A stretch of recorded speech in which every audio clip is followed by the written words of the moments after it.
So the Master Bomber, Tier 5 Ninja Monkey in BT6, and actually it's not even just the Master Bomber, it's the Flash Bomb, it's the Sticky Ninja as well. They all got a really nice buff, and I actually cannot wait to try these guys out because I've been talking about this tower for a very long time, and I feel like it's time that we did a proper strategy with it. So yeah, that's what we're playing on Underground. This should be a really fun one. Alright, so first off, let's go through the balance changes, and then we're going to talk about the strategy. So we are getting a huge increase on the Pierce actually onto the Flash Bomb Ninja. So we're going from 2 to 4 in the Shuriken Pierce. This is actually really nice because you're usually combining it with the 204, the Sharp Shurikens, which also grants 4 Pierce. So yeah, the Pierce is just out of control, it seems like, onto this guy. And then moving on to the extra damage versus the stunt and the sticky balloons, that is getting a, I guess you could call it 33% increase. So going from 3 to 4 for both of those guys. So essentially what it means is that whenever the Flash Bomb gets thrown at the balloon, that balloon is getting stunned, and then the Shuriken is doing a lot of extra damage to those stun balloons. Now all of these bonuses are actually carrying over to the Master Bomber as well, and they are actually really big. So going from 9 to 19 extra damage. Now really cool thing about the Master Bomber, and I actually suspect it will work like this, but you guys know that the Flash Bomb is only getting thrown at small balloons, right? So you can only stun the small balloons and you can get the extra damage versus them. The sticky projectile is only getting thrown at big balloons or at mob class balloons, so you're getting the extra damage versus them. But the Master Bomber does both of those things together, and I feel like this extra damage of plus 19, you can actually stack it right onto the mob class balloons. So if that's correct, that this Master Bomber is going to be doing a lot of damage with his normal attacks, and that's on top of, you know, we're just combining it with a bunch of Shinobis, which is the plan for today, and you guys can see where this thing is going. So if we get 20 Shinobis, this guy, the Master Bomber, is gonna go insane. I also brought Striker Jones as the hero because, well, he stuns balloons, and we're gonna be getting a lot of the extra damage through Striker Jones as well. So let's see how we're doing. First off, with round 15, we are defending with the Seeking Shuriken. That's really nice. We're in no rush to buy Striker Jones, at least not yet. Let me just get the Sharp Shurikens. We are defending with ninjas, which is a really comfortable setup, I think, for all of us defending with ninjas, but we're gonna take a turn where we're going for the Bottom Cross Pad, the Flash Bomb. Actually, I think it's time for us to buy Striker Jones, maybe like here on the side, so that he does some damage, but he is not exactly in the middle, because we're gonna need all of this middle spot for a bunch of Shinobis and just like a bunch of ninjas. Alright, so things are gonna get interesting for round 28 actually. First off, are we gonna get the money for the Flash Bomb? 2400, we are at 22. Striker Jones can't pop these lead balloons, but oh, it's gonna get really close. We're missing about $30. Okay, so let's pop a couple of them and let's see if it's gonna be enough. I think we're gonna get the money. Yes, we're getting the money mid-round, but was that on time? I see like a balloon leaking. Let me just use the Striker Jones. Oh, that's close. You know what? We might be able to make this thing happen. So I'm spamming the button, and I'm actually gonna use the Striker Jones level 3 ability a little bit earlier, so we pop these guys on the side, and I think, yes, oh my god, this Dark Monkey, it actually fully used his Pierce and popped the 2 red balloons. That was really nice. And before we buy anything else, I mean, let me just turn your guys' attention to what this guy is doing. So just a 203 ninja, and he's doing a lot of damage, especially with these shurikens versus these balloons. It's gonna be round 33, so not too much to see on this round. So while we're waiting, I think we're going for the village first. So let's go like this. Let me get the discount, which we're investing a bunch of money, but I am hoping that this ninja defends. And I just watch this Flash Bomb with all of the extra damage that it has, that it just got given, and the extra Pierce that it got given into this latest update. Look at what it's doing. So we're gonna have a bunch of rainbows. I feel like it's defending them by itself, right? The only thing it's missing is just extra attack speed, I'm pretty sure, so that all these you know, projectiles and all these attacks that it has just get thrown a lot more often, so that you can, you know, constantly have the extra bonus, which is, I guess, one of its weaknesses. Let's watch it versus 36. Yeah, it's defeating everything right by itself. Yes. Oh my god, this thing is so good. Maybe we should have the Alchemist on the right side, but it's completely fine because we're gonna have like a million ninjas anyway, so it shouldn't matter. But look at our boy go, a 203 ninja, guys. This is why I was talking so much about this tower. And keep in mind, I was talking about this tower even before all of these buffs, so now it's just so much better than last time. You know, one of the ways that I'm just theorizing that this tower is good, and I've actually tried it before, is in boss events, right? Because you can just defend all of the early rounds with something like a 203 Flash Bomb, and then eventually you go for the Sticky Bomb, and the Sticky is really good versus tier 1 bosses. This goes for elites as well. And what I'm trying to do for this round is I'm trying to not spend any money. I want to buy the Sticky, which is 5.4k for round 40, which is gonna be kind of difficult, I think, just because, well, we probably need to buy something else. As long as this guy defends, though, it's really close, especially at the top, the Dark Monkey. Yup, I'm 100% sure that the extra Pierce that they got in this update, that was instrumental in defeating the previous ride. I'm 100% sure that's what happened right there. But let's get the Sticky Bomb after we're done with these rainbows. And I mean, guys, look at what this tower is doing. It just had minimal help so far. Okay, so we got the money for the Sticky. Let's get the Sticky, and it's doing a little bit of extra damage to this mob as well, just because the mob is sticky. Let's use the stun again, and that is gonna be an entire mob just getting defeated by a single tower. It's really nice. All right, so the fun is started, but we have to just help this guy out a little bit. Okay, so first off, Berserker Brew. I think I'm just gonna have the Brew is a 320. I don't want to be upgrading this brew too much. Alright, and here we go. So this is gonna be the first shinobi, and I don't think I'm gonna be upgrading shinobis that much by themselves. Maybe I should, honestly, but we're gonna see how it goes later on. Oh, just snipe those balloons. Extra pierce. Oh my god, the extra pierce is doing the Lord's work currently. And round 49. Let's chill, actually. For shinobis only, this looks like a reasonable setup, right, for you to have in your game. So round 49, not too many things, just a discount village. Let's see how the flash bomb is gonna do. We're gonna need a lot of procs because I see a full ceramic on the other side. No, we're actually leaking. Alright, so let's do a universal bonus for everyone. Let's just get the jungle jumps. I feel like this is probably the cheapest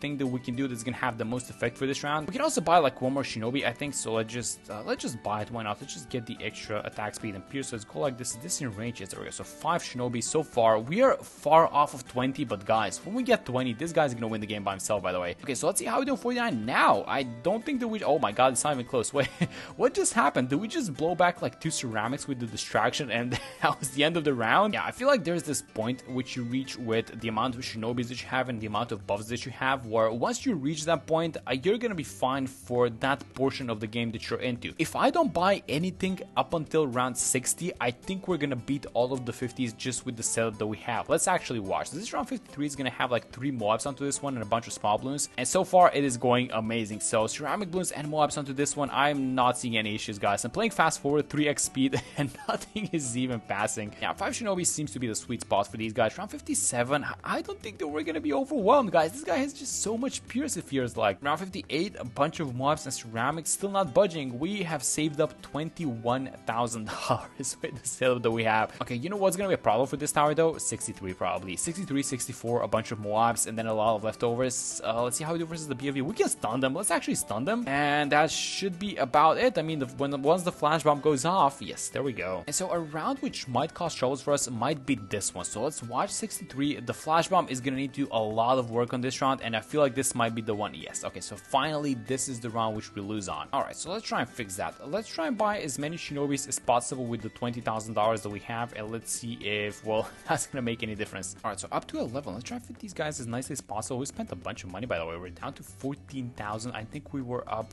to like 25-ish or something like that. Let's go like this. Is gonna be number 12, yeah. Alright, so 18 stacks. We went from 5 to 18 stacks in the span of 1 round. Let's see if this is gonna make any difference. Oh my god, it's not even close. That's because this flash bomb is getting thrown so fast and you get so much extra damage. And keep in mind, these shinobis are even buffing themselves. Like, each shinobi is not even weak by itself now. Oh my god, let's watch the third wave. Let's see just how fast this flash bomb... Yes, look at this. It's perma-stun. It's perma-stun with the flash bomb, guys. Yeah, it's insane. Yep, these guys are not going anywhere. Okay, so let's just watch these stickies get thrown. So as soon as the balloon enters the range of the sticky ninja, it just gets sticky, right? And so, and the small balloons, like, they stand no chance. Yep, that's insane. Alright, so let's finish the setup. We're missing only 3 ninjas, I think. So this is gonna be number 19. Oh no, we're only missing 1, actually. That's really nice. Okay, so let's go like this, and that's it. 20 shinobi, but this guy is maxed out and we only have the sticky ninjas. So let's see how these guys are gonna do. I think we should probably buy the strongest team just for fun, honestly.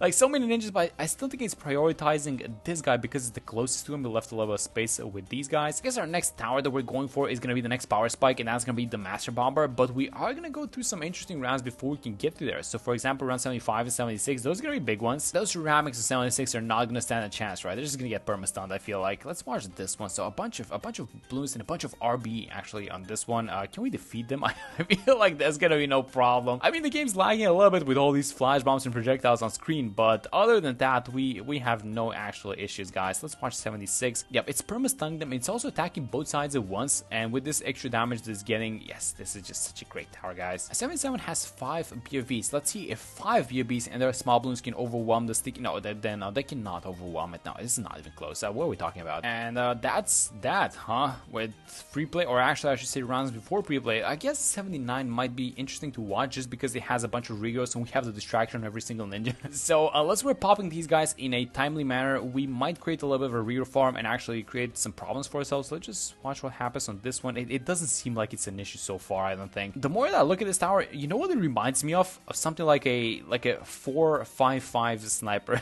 So it's like you have all the crossbows on the sniper, but you don't have unlimited range, right? So you have a lot of extra damage, that's from the top path. You have a lot of AoE from the middle path, and then you have a lot of attack speed from all the shinobis in the bottom path of the sniper. So I I don't know, guys. This thing is really good. We're gonna have a bunch of Moabs onto this one, and let's finally buy the Master Bomber. And this guy should be annihilating these balloons, no problem. He's especially good versus Moab class balloons, not because of the projectiles, but again because of the extra damage that he now does to all of these stun and sticky balloons. So watch it versus 84. So look at this thing. Oh my god, the sticky is just getting thrown everywhere. All of these balloons, as soon as they appear, they have a sticky onto them. And correct me if I'm wrong, but these stickies, they have a little bit of an AoE themselves, I think. So just the amount of damage that this guy disperses throughout the track is insane, guys. A6 with a bunch of 45 BFBs on this one. Yeah, no problem so far. I don't think that we're going to be running into any issues, and actually I'm just kind of curious to see these fast rounds. Like for example, DDTs. You're just watching this tower destroy all these balloons. I feel like maybe the next obstacle for it might be DDTs, and I'm saying that because DDTs are kind of fast, and it might take a little bit of a while for the sticky projectile to actually explode, but again, I feel like at that point we're just going to be destroying them with the normal attacks, right? Where we don't exactly care about how fast or how strong they are. Okay, so we have the first DDTs and we dealt with them, but there's something actually interesting happening. Oh, alright, so the DDTs are going to be a problem, but not for the reasons that I thought. So I thought that they're going to be super fast and they're going to outrun the projectile, but the problem that we're actually facing is the fact that we have all of that bonus damage onto the shurikens, right? But the problem is the shurikens cannot attack DDTs because they are lead balloons. So yeah, we don't have lead popping power on this guy, it seems like, right? So I guess a way to fix that would be just buying an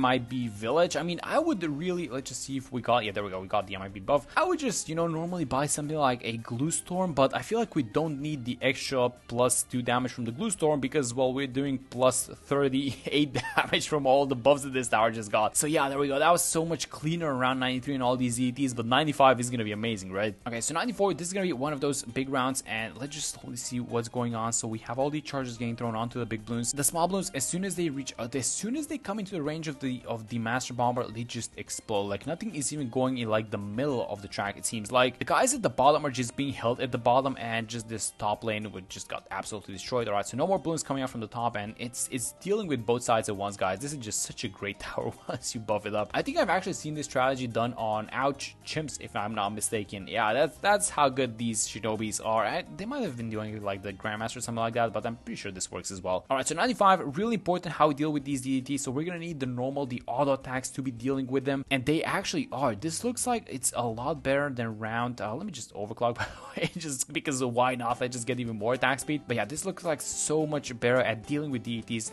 than round 90 and the first ones that we saw. So yeah, this is just gonna be a complete wipeout for these guys. All right, so what else do we want to buy? I think that's pretty much about it. Like this guy is gonna deal with all the big ones because of the charges. He's having no issues versus the small balloons. He's got a lot of bonus damage onto the shurikens. And I'm just wondering what Ninja QE created. So obviously this is like a very niche strategy. You have to be, you know, you have to be overclocking it. You have to give it a lot of attack speed, and you want to surround it with a bunch of Shinobis. I mean, that's the way to make this strategy work. But if you're able to do this, like what is stopping you? Like what is exactly stopping you? What's the map that's gonna stop you? Or I guess what are the circumstances in which you're playing that this tower is just not gonna win? Because I'm really not seeing any problems with this tower. I mean, this thing is just auto winning since the second that we got it. It was actually kind of OP with the sticky as well, but the Master Bomber is just on a different level, it seems like. So let's watch it versus 98. Over 300,000 RB onto this one. Let me just overclock the Master Bomber, and I feel like, yeah, these guys are just not even gonna make it next to the Master Bomber, I don't think. Yeah, all the ZMGs are gone. PFVs and the insights and the small 45 mobs are coming out, but yeah, they're just getting popped as soon as they get in contact with the Master Bomber. So much extra damage. Look at, oh my god, look at these pops. 1.6 million. Yeah, this guy he's just owning, guys. Such a great tower nowadays. All right, so 99, 45 DDTs, and then after that, I guess we're not gonna have an issue dealing with around 100, but let's see if are these guys gonna be an issue for us? I mean, the stickies are stunning them for a second, and no, they're not. All right, so let's overclock and just watch the damage that this guy is doing. So he's not able to stun the bat, obviously, but he is doing a lot of attack damage. These charges, they do like, I think it's like 3,000 damage when the charge detonates, but all of the other damage is being done by the auto attacks, and yes, there we go. I haven't even used Striker Jones' abilities in a very long time, just because these guys can just perma-stun these balloons, and there it is. $43,000 saved, and this Master Bomber is just, what an insane tower it is, guys, especially with these new changes. I absolutely love it, and it's really good in the early game, it's really good in the mid game once you get the setup going, and yeah, what a great change by Ninja Kiwi in general with this one. But yeah, that's gonna be it for this one. Thank you guys so much for watching the video, and I'm gonna see you on the next one.